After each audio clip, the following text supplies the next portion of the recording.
Hey guys, and welcome to another huge episode of Triggered. I hope you're all having a great Thursday, and it's great to be with you guys from studio as always. Big show today. The DHS shutdown just hit day 41. People are literally passing out in TSA lines in Houston, medical emergencies on the airport floor, and Democrats still won't fund the department because they're more worried about protecting illegal aliens than protecting you at the airport. Plus, the Loyola University student newspaper just issued an apology. Not to the family of the 18-year-old girl who was murdered by an illegal alien. No. They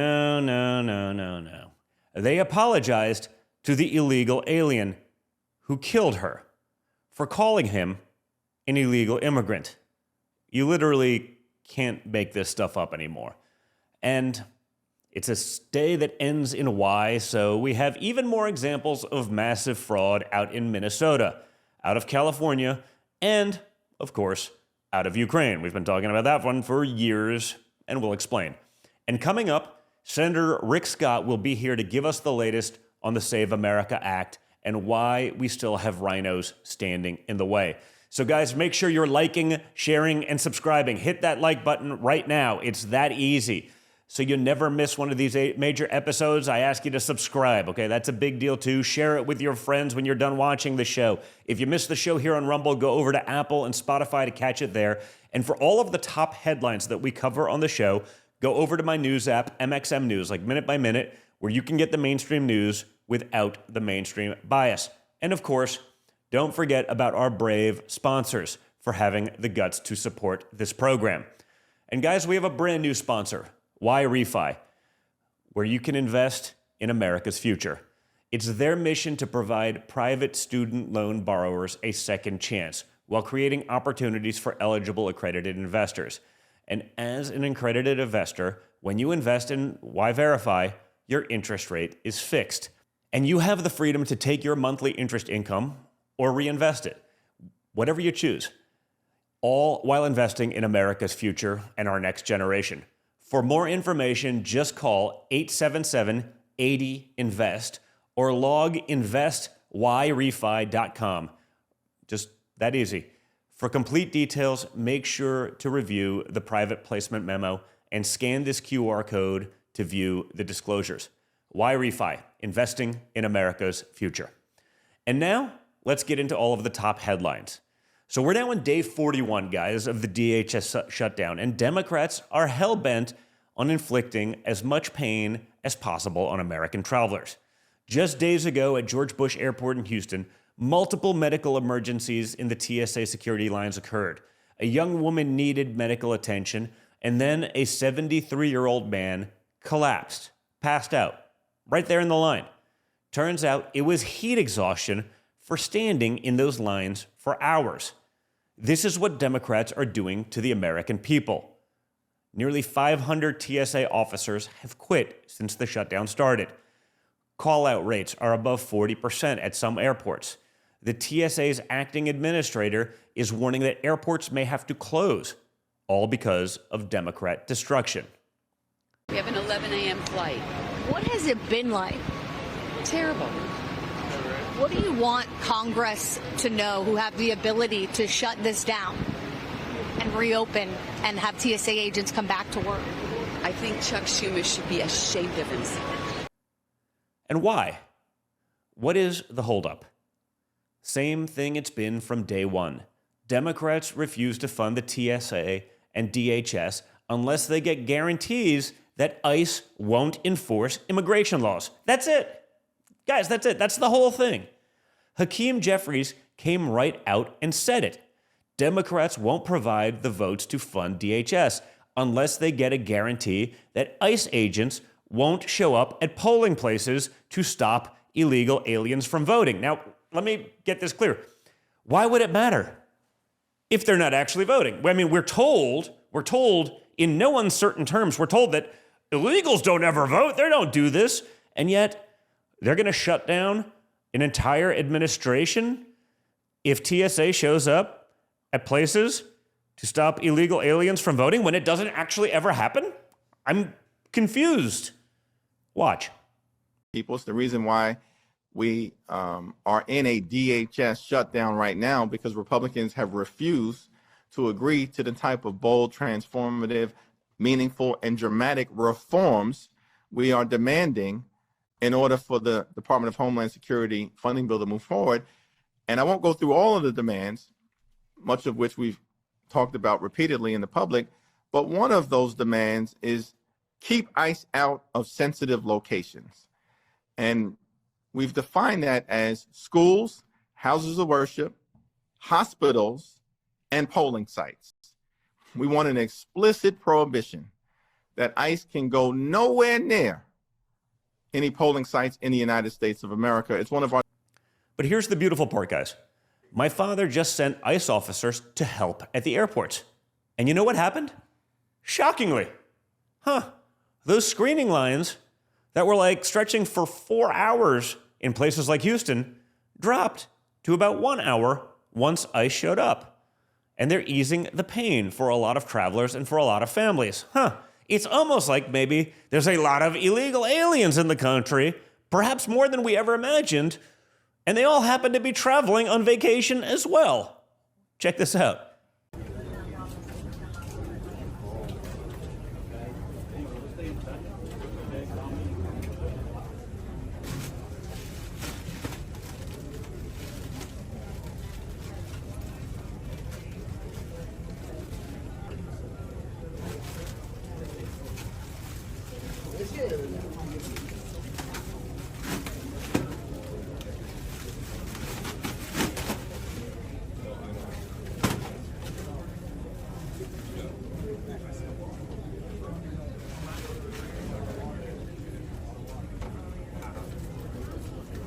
So, the very agency Democrats are trying to defund is the one actually helping to solve the problem that Democrats create.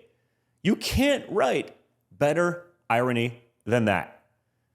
But Democrats, they appear to have one mission, which is to protect illegal alien criminals, even violent murderers. In Chicago, 18-year-old Sheridan Gorman, Loyola University Chicago freshman, walking with her friends along Lake Michigan at 1 a.m. when an illegal hiding behind a lighthouse jumped out and shot her in the head. He killed her. The suspect, Jose Medina, a Venezuelan illegal alien who was caught at the border and released by the Biden administration, who was then housed in a Chicago city-owned shelter, paid for by your tax dollars, murdered this girl. And if that isn't sickening enough, it gets more insane. The Loyola University student newspaper, Sheridan's own school paper, published a story about her murder. And they referred to the suspect as an illegal immigrant because, that's what he is. Those are simple facts. He's an illegal immigrant charged with murder. And then the paper issued a formal apology. Not to Sheridan's family, not to her friends who watched her die. They apologized for using the term illegal immigrant. They said it was insensitive language. I don't know, guys. I think it's okay to be a little insensitive to a freaking illegal immigrant murderer who just shot a great, young, promising mind, a freshman female student at Loyola. You know what? How about some sensitivity to her? This is what the left has done to our institutions. They have so thoroughly infected our universities, our media, our culture, that our student newspaper is more concerned about the feelings of a murder suspect than the life of their dead classmate. And guys, it gets even worse. Because a far-left lunatic in Chicago, an elected alderwoman for the city, she's blaming the victim, saying she might have startled the illegal alien. I mean, she's walking along with some friends at home. He's hiding behind a lighthouse, obviously armed, probably not legally. She might have startled him, which caused him to shoot her in the head. Watch. All the time, right? And they go out on the pier, they walk around. So the kids were out doing normal things people do in the neighborhood. And it sounds like this might have been a wrong place, wrong time, running into a person who had a gun. They might have startled this person at the end of the pier unintentionally. But that's... Sheridan Gorman deserved better. Her family deserves better. But once again, Democrats defend the criminal and not the victim. And the entire Democrat machine is propped up by illegal immigration, by fraud and crime. This is how they get power. Because I know you're truly shocked. But we have even more evidence in Minnesota of how they literally looked the other way on fraud dollars being shipped overseas to Somalia. The state turned off tracking from money being sent overseas. They literally have the ability to track this, and they turned it off. They saw it was happening and basically said, let's not track this anymore, guys. Let's just turn it off. Because if we turn it off, even though we know we're turning it off because it's happening, we can pretend that it's not happening anymore. Check it out.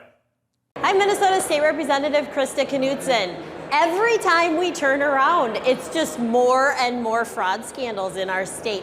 Today, in the fraud committee, the Department of Human Services testified that they haven't been tracking the IP addresses of money that's being literally flown out of our state and where it's going. They did turn on that reporting for 2 weeks, and they found that, yes, a lot of those IP addresses were tied to overseas computers. And then they quickly shut it off after just 2 weeks of seeing where this money is actually going. It's crazy, but listen for yourself. DHS paid these daycares through, I believe it was the MEC squared billing system. And we discovered, when we wanted to find out who was billing and where they were billing from, that the MEC squared system was not designed to include IP numbers. It's a major oversight. It'd be like buying a brand new car that didn't have brakes. It's a basic in computer systems. You ask any computer person out there, your home router has IP address tracking on it. This system did not. So that told us we weren't able to tell who was billing, when they were billing, or where they were billing from. So Jay and I went to Minute, the state's IT department, and we said, look, we had this is the email, it was part I just read to you. And we said, we need these IP addresses. Well, we don't really have that, and it's impossible to do that. Well, we need to do that. So after some negotiating, a gentleman over there, a very smart person, set up a temporary IP trap. And he had it took him a while, but he was able to trap the IP numbers. And he saw people from Japan logging into our state system to bill for CCAT. And that's all documented. And the evidence is at the DHS lab, and Bennett probably has evidence of it. So that case, because we suspected that lady had ties to terrorism, we could only get her on wire fraud. We couldn't get her on anything more from that because the system wasn't designed to detect fraud. Thank you. So do you know if the DHS system, that temporary trap was only, I think, up from my reading a couple weeks? 2 weeks. 2 weeks. Yes. So does DHS now have the capability to track IP addresses? I do not know. I don't know. By the time I left, I was told no. But what's happened in the last 7 to 8 years, I don't know. So why would the system be set up without that ability when it's kind of standard on most computers? I would be hesitant to give an answer to that. Democrats aren't just looking the other way. They are enabling it. We're seeing it in California. We're seeing it with their opposition to the Save America Act. The good news is the Vance-led anti-fraud task force, well, they just suspended 70 hospice and some healthcare providers in Los Angeles that were flagged as high risk for fraud. This is the same kind of operation we saw with Feeding Our Future in Minnesota. And we must root out the fraudsters who steal from programs meant to help the most vulnerable. Billions of dollars stolen from Medicare, stolen from hospice patients, stolen from people who are dying. And this administration is now going after every single one of them. And speaking of fraud, and honestly, this might be the biggest one of all. Just the news broke a story overnight that is absolutely staggering. U.S. intelligence, the NSA, intercepted Ukrainian government communications discussing a plot to take hundreds of millions of American tax dollars earmarked for clean energy projects in the Ukraine and route them back to the United States. Guess to where, guys? To fund Joe Biden's 2024 re-election campaign and the DNC. I'm not making this up. Let that sink in. Your tax dollars sent to Ukraine for infrastructure or whatever else it is, right? They're probably stealing it all there anyway, but, infrastructure, then allegedly funneled through USAID subcontractors designed to make the money near impossible to track, were discussed being used to send right back to the Democrat Party and Joe Biden's campaign. The declassified report says the Ukrainian government and U.S. government personnel through USAID in Kiev developed a plan where 90% of the allocated funds would go to the DNC, the Democrat National Committee. They set up fake infrastructure projects that they knew would eventually be disapproved. But by then, the money would have already been spent and impossible to return. There's no evidence the Biden administration ever investigated it. They just, buried it. So add this to the hospice fraud in LA, the daycares in Minnesota, and now Ukraine. There is fraud everywhere, and it's got to stop.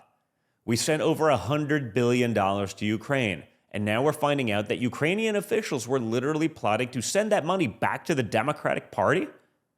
This is potentially the largest foreign election interference scandal in American history, and it needs to be investigated with the same energy we're bringing to everything else. You want to talk about foreign interference in our elections? Forget the Russia hoax. This is real interference, backed by actual intelligence intercepts from our own spy agencies with your taxpayer dollars. And we'll continue bringing you the latest on all of it. Certainly one of our newer sponsors, Immuno 150. We talk about it all the time on the show, being prepared. Prepare for the future, and that starts obviously with your health. Immuno 150 is bringing people back to good, healthy living. Their nutritional supplements pack everything your body actually needs into one place. 12 vitamins, 17 antioxidants, 17 amino acids, omega-3, 6, and 9, and a whole lot more. And here's the key. It's all micro-blended for total assimilation and digestion. That means your body actually absorbs it, not like those cheap supplements where half of the stuff just passes right through you. Immuno 150 has nearly everything the human body needs to get healthy and to stay healthy. So go to immuno150.com. That's IMMUNO150.com and check it out today. Joining me now, Florida Senator Rick Scott. Senator, can you, to start, Democrats are holding, DHS and TSA funding hostage because they want to protect illegal aliens. I mean, some of them literally said that's the people that they're looking to protect most, literally on TV. They're not even pretending anymore. What's going on here, and how long can they keep this up? Because, they have the mainstream media. They're playing that game. They're able to, disproportionately perhaps affect it. But don't people really know that it's the Democrats doing this every which way they can? I can tell you, in my home state, they do. But, it's like they don't have a heart. First off, the politics are disgusting, but they're heartless. So number one, senators make $174,000 a year. The average Democrat senator is worth $3 million. So they're sitting there saying that the TSA agents making $50,000 a year don't get paid. Secret Service doesn't get paid. Coast Guard doesn't get paid. Border Patrol doesn't get paid. All right. But they get paid. I've had a bill since I got up here, no budget, no pay. Mm-hmm. So the way I look at it is, if you want to vote to say other people in the federal government don't get paid, why are you getting paid? Yeah. Especially these are a bunch of rich people telling poor people or people just struggling every day that they don't need to get paid. And you're right.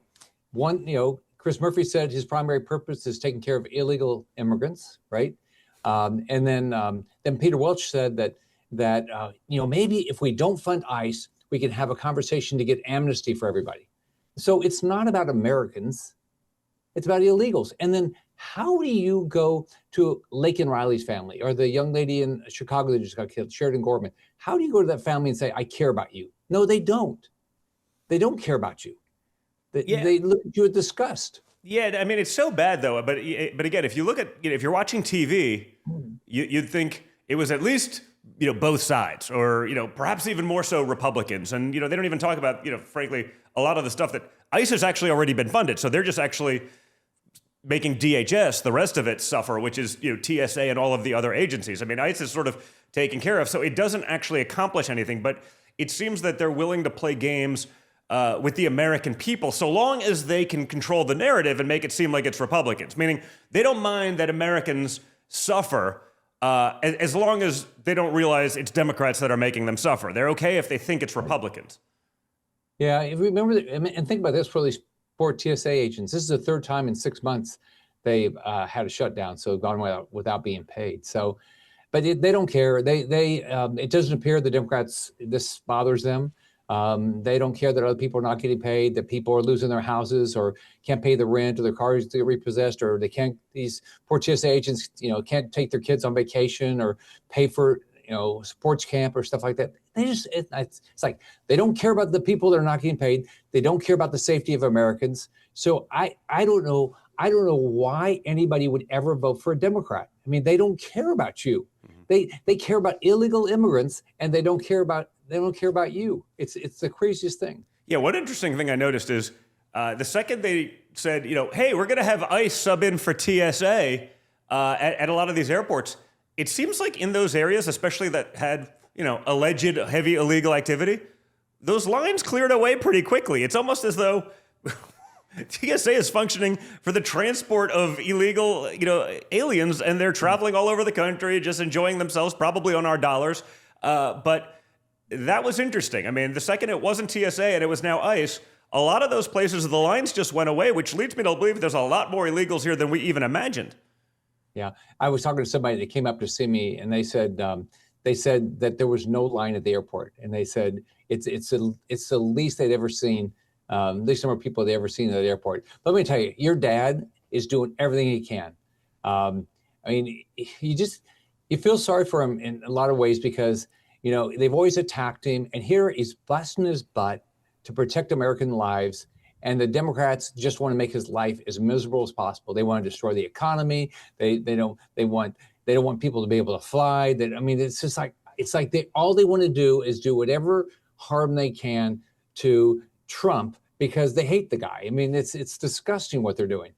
Yeah, I mean, really, every step of the way, Democrats are just defending the criminals while really attacking the victims and ICE officers. We're seeing it in Chicago, as you mentioned. We're seeing it in Minnesota. We've seen that for now months. We're seeing it on Capitol Hill, and now they want to cause chaos at the airports. So, what can you and your Senate colleagues do? I mean, it feels like there has to be some sort of remedy that, is it just exposing these guys? Is it sort of like the zombie filibuster? Make them get up there and defend these positions. And how it actually works with facts, real-time fact checks. Not that they can say, well, the Republicans are doing this. And, no, they're actually holding it up and ICE is funded. So this is just a game that you're trying to perpetrate on, I guess, your voters that I guess you believe are stupid enough to not figure it out. Well, we have to keep doing is telling people the truth, right? We have to go on the Senate floor. We have to go on radio. We have to go on TV, do podcasts like yours, do all these things to get the message out. Then on top of that, eventually we're going to have to look at getting rid of the filibuster. If they're going to sit here and the entire Trump presidency is try to block everything that the president wants to do. He got elected. He won the election, whether they like it or not. He won the election. He won by a landslide.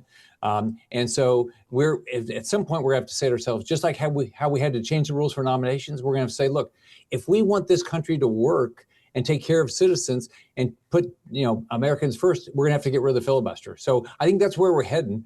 I'm clearly heading that camp because this idea that they use the filibuster, which was really only to stop debate, not to stop a bill, to use the filibuster to stop any bill is crazy. Never 60 votes to stop a bill. It was 60 votes to stop debate. Yeah, and I think that's the part that most people miss. And I think the other part that we don't talk about is that the second Democrats have power again, if it behooves them, they will get rid of it in 3 seconds. So this notion that it's like no, this is what it's historically. I mean, that's where we always seem to be playing a different game, right? We're playing T-ball, they're playing hardball. If we think for 1 second that if they wanted to get an agenda passed, that they wouldn't just do this if they actually had the regular votes, because again, it's just stopping debate, not the actual vote, they would do it in 2 seconds. So, it's nonsense. And I guess that brings me sort of to the Save America Act. I know you, Mike Lee, have been pushing this thing hard. Again, 84% popular with the American populace. Why is there resistance in the Senate, even amongst Republicans? What can we do there? What can people that are watching do? Here's a call. You have to call every Republican and every Democrat senator and say, the most important thing right now is to get the Save America Act passed.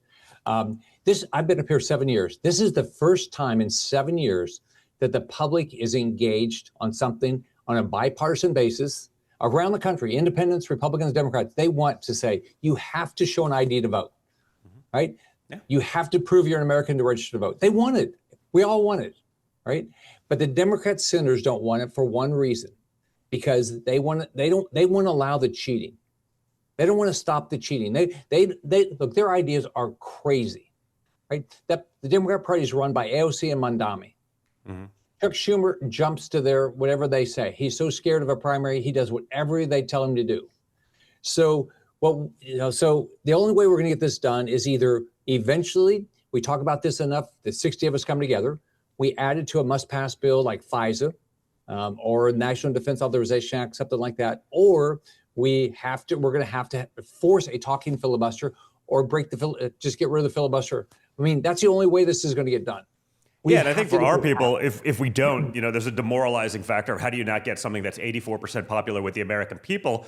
I've read now, hey, we may have the votes to get it there, yada, yada, yada. But then you have, and maybe you can talk about this a little bit, the people who are, skeptics. I'm oftentimes one of them just because, unfortunately, I've seen it play out long enough. But that, hey, you could get it on the bill, but then the parliamentarian will just kind of strip it out. Can you explain that process to the American people? Because it's like, what I don't want to do is, I know guys like I said, you, Mike Lee, a few other, Bernie Moreno, Eric Schmidt, like guys have been pushing for this. There are some that are pushing. There's plenty that are wishy-washy, but there are plenty that would also be like, hey, we'll put it in there if we know that someone else will strip it out, so it can appear as though we're doing our jobs rather than actually doing our jobs, right? Yeah. Well, so the normal way is by passing a bill. Now, the other thing we can do up here, we can do a reconciliation bill, which is tied to the budget. So it's got to have budgetary impact, and it can't be primary policy. Primary has to be budget. Yeah. So some people believe we could put something about it in there. I think it's very difficult. We could put some either carrots or sticks with money, because that's budgetary, to try to get states to do the right thing, share the data, do voter IDs, something like that. But the idea that what we want to get with the Save America Act, that you have to use an ID like we do in Florida, that it will be very difficult to do, because the parliamentarian will say, that's policy, that's not budget. So there's things we could do, but to get the real bill done is not doable, I don't believe. And Mike Lee, neither of us believe you can get it done through reconciliation. Yeah, because it seems like even kicking it back to the states, the states that don't require it are left as, way blue, insane states. They're the only states that Kamala Harris even, remotely perform well in. Shocking. I don't think there's any amount of money that you could give them that would effectively try to tell them to eliminate this fraud. I think they're much more content with the fraud and the power, and if it meant, again, making their people suffer because they're not getting money for schools or whatever it may be, I think they'd be fine with that. Well, Don, on top of that, we send money to these schools, to these states, and then don't follow up to see how they spend it. Like, I'm doing an investigation of the Pacific Palisades fire out in California, that Gavin Newsom didn't do his job, Karen Bass didn't do their job. So we sent for years, we've sent money to California from the federal government for wildfire suppression. Where is the living daylights of this money go? Because they sure heck haven't been doing it. Yeah. So that's my other concern. We give this money. Does anybody ever actually enforce it to make sure it's spent the right way? Yeah, I mean, is there a way to do that federally? I know that, my father put, J.D. Vance in charge of the sort of fraud committee we've been talking about on the show a lot. Obviously, billions in Minnesota. We saw it. We have video. It's finally there. I mean, CBS News even covered the hospice care issue out in California because that was so egregious. But again, that was only discovered, or let's say, highlighted because, a 20-something-year-old journalist, Nick Shirley, went out there and actually caught these people all on video driving, luxury sports cars, showing up to a facility with no hospice care and 87 alleged facilities in one building. It's a little bit insane, but how do you make that federal so that, the states, again, just can't say, oh, yeah, sure, we'll monitor it. They're not going to monitor it because they're seemingly and almost, there's no other plausible explanation other than, they're in on the kickback scheme. And I know you and I have even had these conversations in person. How is it that, in a deep red state, a Republican that's up by 30 points still doesn't raise more money than the Democrat counterparty, in a deep red state? And it's clearly because this fraud scheme has been kicking back money to the Democrat fundraising apparatus for decades. Yeah. So I did a letter to Vice President Vance on the Pacific Palisades fire. So I'm glad the president put JD in charge of this. I know Pam Bondi's looking at it. I know our U.S. attorneys are looking at it. But we are going to have to. It seems like every federal program is full of fraud because we don't put enough resources in to counteract it, and we don't have standards enough to do it. You would never spend your business money this way. Yeah. I mean, you have auditors, you check everything, but in government, they just send money here, send money there. Nobody gets fired, nothing, no accountability. So your dad is going to bring, one of the things he talks about is bringing accountability to government. And so I was able to do it when I was governor of Florida. You have to do it through the executive branch. He's doing it, but he's got to have the power. So we've got to give him the resources to do it and make sure he has everything he needs. So I'm going to do everything I can to help him crack down on all this fraud. There is so much fraud in this country with federal tax dollars. Well, I mean, we want to talk about balancing, a budget that's at all-time highs. I mean, this seems like a great place to start because it is, the numbers I've seen. And again, it's one little industry here in Minnesota, billions of dollars, one industry in California. I mean, imagine all the other levels, get down into the insurance, get down to the other aspects of healthcare. I mean, it's got to, welfare, it's got to be insane, the amount of fraud that's being spent. I mean, it's the GDP of other developed countries probably at this point. I just think the federal government has allowed this fraud to go on because, nobody wanted to crack down on it. Nobody wants to hold anybody accountable, but your dad cares about it. The people he's put in place care about it. So I think we're have a lot of success. Part of the reconciliation that we're going to be doing to make sure ICE is funded going forward, to make sure they have the resources, we are going to have a fraud component of that. We are going to put up resources to crack down on all fraud all across the federal government. So we started our first meeting yesterday on that, and we're going to get resources to the Trump administration so they can do more. That's great. I mean, can you maybe give us a status update on what's in the Senate's calendar? What are the Senate GOP leadership, things that they're prioritizing? What's the path here for the Save America Act, the timeline? This feels like a red line for a lot of voters. I just want to make sure we have the time to actually get this through before midterms, because if I think you don't, I think you have a very demoralized, voter base, and that creates all sorts of other headaches for the next few years. So the number one thing we're doing right now is we've got to get Department of Homeland Security funded. So that's what we're working on every day. Number two is to make sure the Save America Act passed. We're going to do a vote today about would they vote what about just ID, just require ID. So break down the pieces of the Save America Act. So that's one of the votes we're going to take today to see if we can start getting pieces of it done as we continue to focus on trying to get the whole thing done. So we've got to get that done, and then we've got to make sure we give your dad the resources to make sure that we have the strongest military in the world, and we have all the resources we need to make sure he finishes the job in Iran. So we'll be, we don't know the exact number. There's been conversations about numbers of what he'll need in a supplemental, but here's what I'm going to do. I'm going to fight to make sure everybody in the federal government gets paid. That's number one. Number two, we're going to get the Save America Act passed. I'm going to focus on that. If we don't get it done this week, then what are we going to do next week? Then number three, we've got to make sure that we finish the job in Iran. We got to give your dad the resources he needs to finish that. I mean, you have to be proud of what he's done to try to save Americans. Like I'm in the Senate, and I have these Code Pink protesters. They come up, and whatever your dad's doing, they protest. So today's protest was about how we are the ones who are harming the Cubans, right? Yes. So, and they just went there, Don. They just went there, stayed in a 4-star hotel. I heard they flew first class. I didn't get to ask them if they got the lay down seats or not to go down there. They used electricity, so the hospital didn't have electricity. And do you realize it's 100%? Listen to them. Your dad's caused all the problems in Cuba, not socialism. Socialism works. All right, but it's been great. There's a reason it's worked so well that everyone's trying to flee there and come to. I know. Listen, this is maybe a great segue because you were not just a senator from Florida, but you were the governor here. Obviously, very tight with the Venezuelan community. You almost have to be in Florida.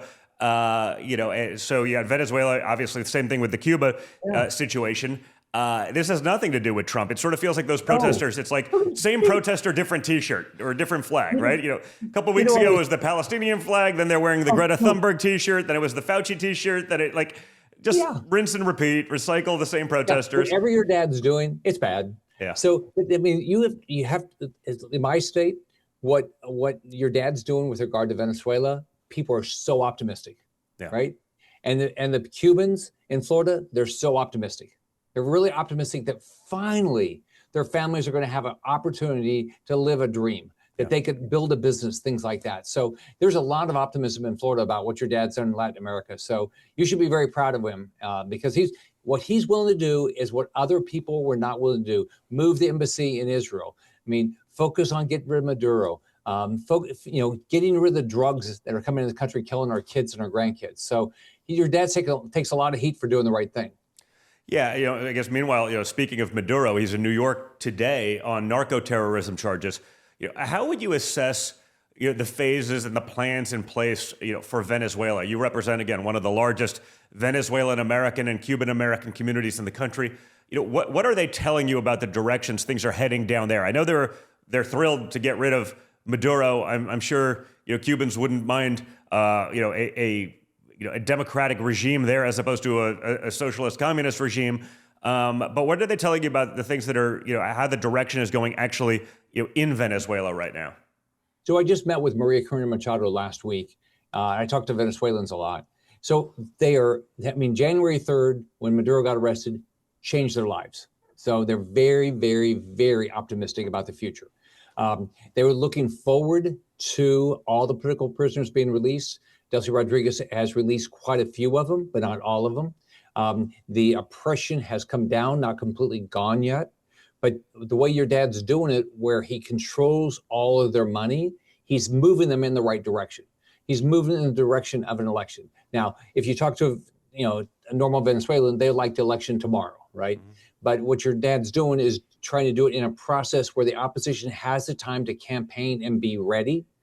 And then whoever they elect, they'll elect a leader. And what we're going to end up with is a country where American companies will want to invest down there. They have unbelievable resources. And so I think he's logical the way he's done it. Everybody would like it to happen faster, but I think what he's accomplished down there is remarkable. Yeah, no, it is. I think, and again, Cuba, sort of the next frontier. You had mentioned, Code Pink, a bunch of left-wing influencers go down there, stay at one of the nicest hotels while the rest of the country's in a blackout. Is this a sanctions violation? What does it say about how delusional the left-wing political class is here in America? And really, I don't know much about Code Pink, but I assume it's the usual sources that are sort of funding it. It's Communist China. There was a New York Post article about it. Communist China and Russia. I asked them if they knew Xi and Putin, if they were close to him.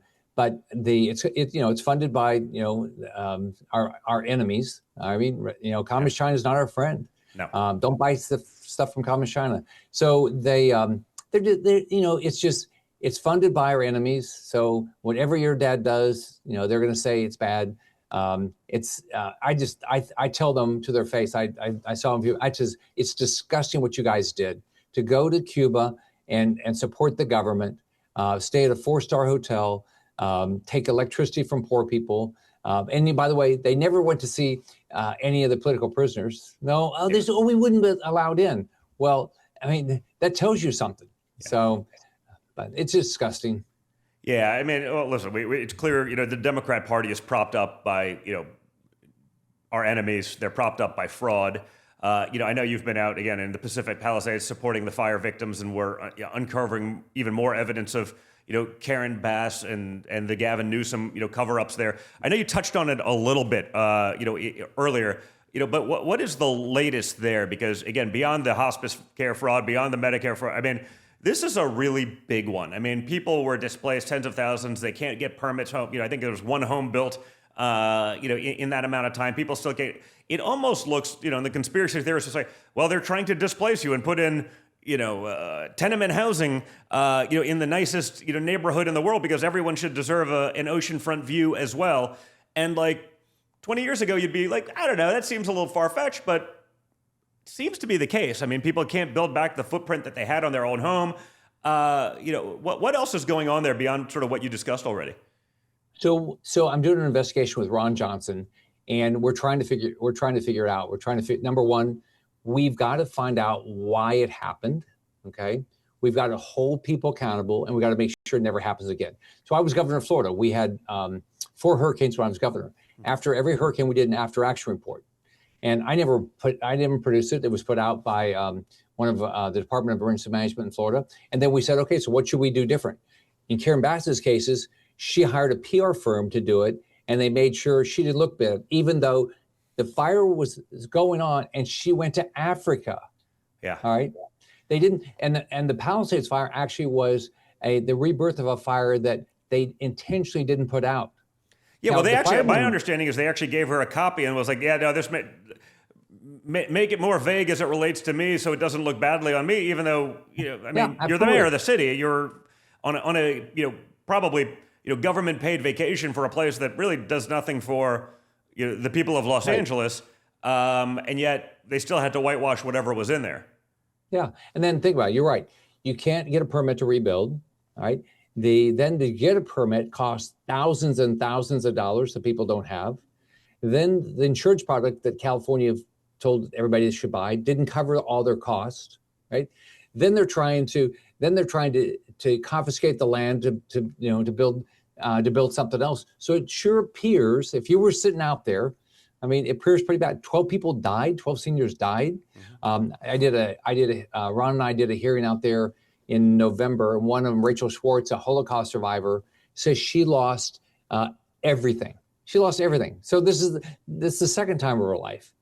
She lost her whole family, I think, in the Holocaust, and all of her possessions, and now she's back at it again. So it's like these, and they try to cover up their problems, all this stuff. But we are going to get to the bottom of it. It's going to be hard, but we're going to get to the bottom of it. Well, what can the Senate do to, actually audit or send criminal referrals for this fraud, whether it's California, Minnesota, or Ukraine? What is that process? How do we get results? Because, again, honestly, I think Americans get frustrated sort of with the pace of some of this stuff. And again, I get it. And it's sort of, I try to spend a lot of time, it's not that I'm getting soft, guys. I understand that there's a process. And if you break that process, that's their cause for appeal. That's their cause to get it thrown out. That's how they, venue shop it to get it in front of a judge that's not going to do anything, even if it's the right thing to do constitutionally. How do you play that out, from your position in the Senate?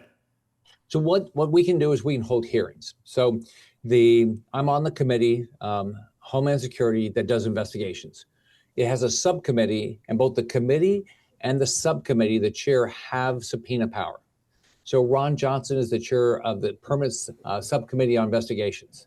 And then Rand Paul is the chairman of the Homeland Security Committee. So both of them, we can do investigation. Ron has been part of my investigation of the Palisades. We were doing the letters together. It's helpful because they have subpoena power. I've had hearings as part of the Senate Committee on Aging because of the seniors that died.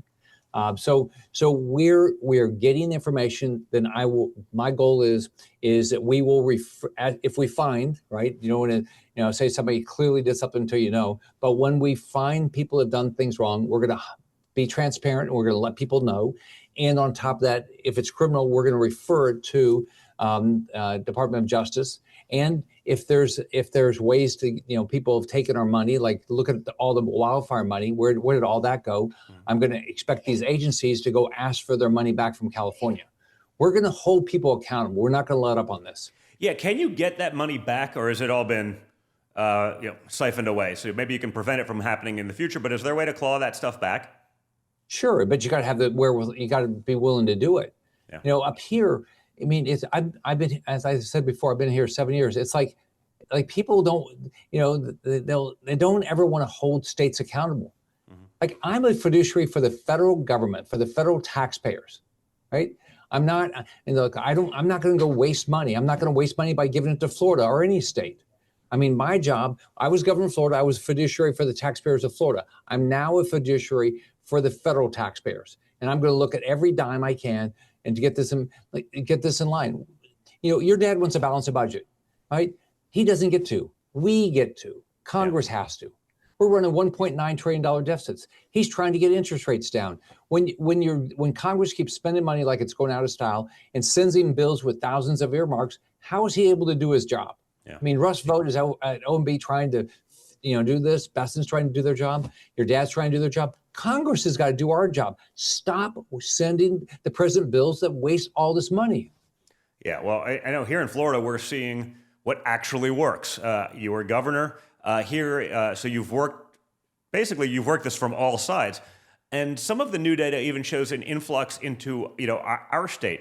What's Florida doing right? What are your constituents saying? I saw the interesting clip, the juxtaposition of Kathy Hochul, governor of my former state where I spent, 44 years of my life, whatever it was, in 2020 when she was running for governor. If you don't like it, go down to Florida. And actually saying, you should come back up here and just pay more taxes, please. Just pay more taxes. What's Florida doing right? What are the constituents saying? So here's what will surprise you. In 2010, how many people do you think moved to Florida? Have any idea? I have no idea. More people left. Really? And between 2007 and 2010, Florida lost 800,000 jobs. Home prices dropped in half. I ran for governor as, like your dad did, as a business person, never having run for office before. And I ran on a plan to turn the economy around like your dad did, right? So what we were able to do in my 8 years, all right, we balanced the budget. Florida had not balanced its budget, but once in 40 years. These idea, Don, that these states balance their budget. No, they borrow money. That's balancing the budget. Yeah. Right? That's not a balanced budget. All right? And we all know that personally, but they don't think that states do. So we balanced the budget. The private sector added 1.7 million jobs. I reduced the number of state workers by 15,000. You didn't miss any of them. All right. Not that they're wonderful people, but we didn't need as many. We created efficiencies. And then we became number one in higher education. Because here's what people care about. They want a job. They want their kids to get a great education because that's their future, and they want to be safe. When I left, there were 47-year low crime rate. My last year, I think we added like 220,000 jobs, and we had about 300-some thousand people move to the state. Last year, Florida lost jobs. And what you have to always remember is you got to constantly focus on recruiting companies. You got to constantly be focused on reducing taxes. I reduced taxes and fees 100 times. You have to do it every day. And so, the Wall Street Journal says, fewer and fewer people are moving to Florida because it's gotten expensive. So, well, we've got a governor's race coming up. And in this governor's race, what I want the race to be about, and I think Byron Donalds is going to do it. He got endorsed by Trump, and I endorsed him. Focus on how do we get more jobs again? How do we make sure the middle income have a job and the poor people have a chance up? But it's easy to compete against New York. They're crazy. Yeah. So we got a lot of work to do to continue to make our state even better. But the people in New York, what they're getting is just horrible government. I don't disagree at all. Senator, as a last thought, what's the call to action for voters to whip the Senate into shape on things that you're working on? Are you confident that we can get the Save America Act done? What's it going to take? Again, other than people calling, and I think they got to start calling as soon as they're done watching this, start calling your respective congressmen and senators and everything like that. Make them understand that this is a priority. It's the attitude you never give up. Yeah. So you have to call every senator, Republican, Democrat, and say, you have got to get the Save America Act passed, right? You've got to make sure we give the President Trump all the resources he needs to protect our countries, which means Homeland Security's got to be completely open. And say, you've got to get the Trump agenda accomplished. He won the election. So call every Republican and call every Democrat and say, I want you to start focusing on American citizens and stop having this Trump derangement syndrome. 100%. Well, Senator Rick Scott, thank you so much. Really appreciate it. Always great to have you on, and look forward to seeing you soon. All right. Nice seeing you the other day. Bye-bye. Be well. We're going to be celebrating America's 250th birthday, and it's the perfect time to experience our history for yourself. From Gettysburg to Independence Hall, from presidential homes to national battlefields, the Heritage Guide to Historic Sites helps families explore America's most important places with confidence. Fight back against the rewriting of America's past and visit America's historic sites without any woke bias or far-left lunacy. The Heritage Guide to Historic Sites gives families a clear path to the real story of America. Learn more at heritage.org/Don Jr. That's heritage.org/DONJR. Guys, thank you so much for tuning in. Remember to like, to share, to subscribe. Check out our sponsors down below and in the video description. And remember, guys, always stay strong, stay informed, stay engaged, and always, again, stay a little bit triggered. Really appreciate it, guys. Again, like, share, subscribe, download the Rumble app so you can watch me with your whole family on your smart TVs. Check out MXM News. Check out our incredible sponsors. Again, share it with your friends. And if you missed the show here in Rumble, or if you have your friends that get their podcast a different way, check us out on iTunes and Spotify. Guys, I'll talk to you all again very soon.